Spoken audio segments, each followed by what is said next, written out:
ওনার নাম হলো আহমদুল্লাহ সাহেব, সবাই তার নামে শায়েখ লেখে।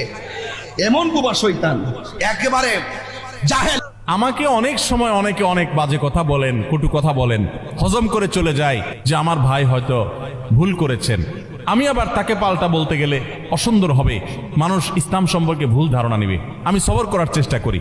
ডক্টর আব্দুল্লাহ জাহাঙ্গীর রহমতুল্লাহ একটা কথা বলতেন যে মুসলমানদের মধ্যে যে অনেকের আগুন লাগছে, এই হুজুর ওই হুজুরের বিরুদ্ধে, ওই হুজুর ওই হুজুরের বিরুদ্ধে বলে, এগুলো আমি থামাতে পারবো না, এত ক্ষমতা আমার নাই যে আমি থামাই দেব। তবে আমি একটা কাজ করতে পারি, সেটা হলো নতুন করে যেন কোনো আগুন না লাগে, আমি এই জন্য কোনো কারোর বিরুদ্ধে খোঁচাখুচি করি না।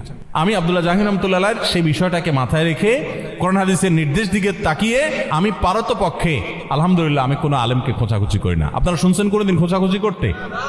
আপনারা সাধারণ মানুষ হবে, আপনাদেরকে আমি একটা অনুরোধ করতে চাই, সেটা হলো হুজুররা যদি নিজেরা লাগালাগি করে, আল্লাহর হস্তে আপনারা ওই লাগালাগি করেন না, হুজুরদেরকে আপনারা অন্তত ভয় করতে